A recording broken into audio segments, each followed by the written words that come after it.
Well, I think the weekend as a whole was, it was a challenging road trip. It's not easy to play an ACC road weekend, which essentially everybody in the ACC does when you go to North Carolina and NC State on the same weekend, and then throw that Thursday match in there, and it becomes a very long trip, and then a difficult ACC weekend on the back of it. We got Faith Robbins home, which was great. We wanted to do that in her senior year. We got to go to her house. We got to do a fun team activity on Friday, but it was a long trip. I think the 5-game loss at North Carolina took a lot out of us. I thought we played really efficient and really great. Thursday night, I thought we played really quite well through most of the North Carolina match. I think the third set was the swing. I think we had 22-19, and we had like 2 breaks go against us, just bang, bang things that could go either way during long volleys. And I thought that ended the third set for us, and I thought we did a great job storming back in the fourth. Our team showed some character there. We were really tight early on in the fifth, and just North Carolina pulled away and made a couple of plays again on long volleys and the ball falling a funny way. And they kind of pulled away and earned that win. And then Sunday, NC State, we had 18-20 in I think 2 or all 3 of the sets, and just did not finish well. I thought NC State did a good job of taking us out of the things we like to do offensively through really aggressive service pressure. I think what we can take away from the weekend is, first, it would be how to play when passing breaks down, and we need to be better at that. I think we can take away that Serena Warner is, a real offensive threat and presence. I thought she was our MVP this weekend. I thought we've had multiple different people be all-conference and all-tournament team for us, which is a bit of a first. We've often had a year where maybe like a Sue Jacoby gets, 2 or 3, or an Ellen Herman gets 2 or 3 weekends of awards. Again, going back to last year's conference tournament, we've had about 5 different players be all-tournament team. So I think we're excited for MAC play. I think from the weekend we can kind of turn that corner and move forward to the MAC at this point. We would love to have had 2 or 3 of those tough matches in the preseason, but I certainly saw some really, really high-level play out of this team, out of this group, and we'll hope it continues on into MAC play, and are looking forward to moving forward with that chapter. How do you expect to sort of come out of the gate for MAC play? Do you have a game plan for that? Well, it's an exciting start. At Bowling Green, the first match of the year, and they're a pretty tough team in the MAC East, and we're going to be on the road, and then we go at Miami. So it's a bit of a rivalry opening weekend. The kicker with us and rivalries is we seem to not have a lot of kids from the Ohio area on our team, and so a rivalry to them maybe doesn't mean as much. We're trying to explain to them what it means to these teams, BG and Miami, in terms of a rivalry and how badly they want to beat us.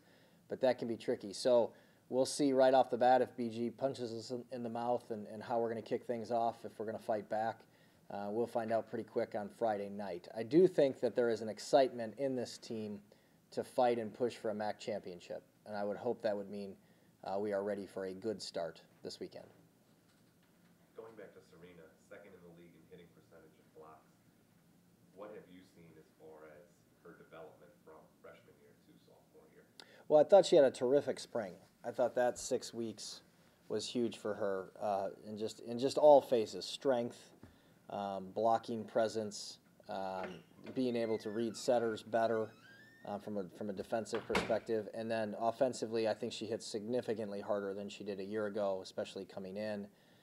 She can hit a wider range. She hits about 4 or 5 sets along the length of the net now, where she came in maybe successful on 2 of them.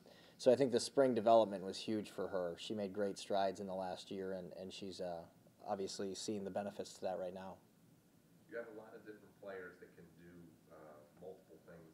Abby Gilliland, primarily your setter, but she's been able to get a couple kills for you here and there. And then Kelly Lamberti, who is one of the top leaders in the league as far as kills are concerned. She's also a consistent double-double person as far as digs. Talk about the balance you see throughout your team. Yeah, it's a pretty balanced group. Kelly's been a little heavy on the attempts lately, and some of that's been service pressure by opponents. Some of it's been she's been really good since Oregon. NC State was kind of her first setback. She's had about 5-6 matches in a row where she's been great, and so Abby and Leah have kept giving her the ball. Yeah, Abby getting some kills. She's an aggressive kid. She's a competitor, so she's going to find ways to score and find ways to win.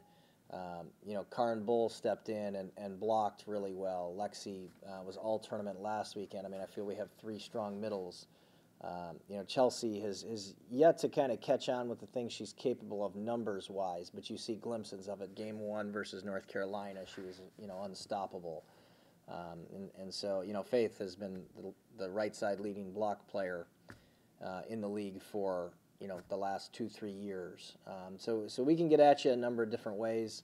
I really like this team. I think we've got a lot of really good pieces in place, and I like positionally where we are with a lot of kids right now. I think we have 4 or 5 kids who are potential all-conference players. The key is can we play well as a team, and can we be efficient? Can we not err our way out of matches?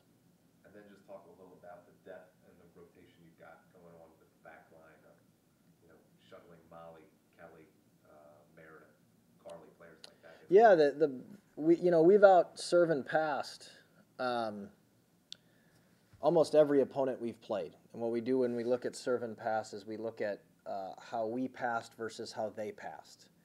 And if we pass better than them, we feel we're potentially winning the serve-pass battle. Now, there's service errors and things that go into effect with that. There's the way you run your offense that can play into that a little bit. But that back line has out-served and passed almost every single opponent we've played. So I gave them credit, for a good preseason in the locker room, and said if they can continue to win us the serve-pass battle, we'll get our offense going, and we'll be able to win some matches. Anything else? All right, thank you, Coach. All right, thank you.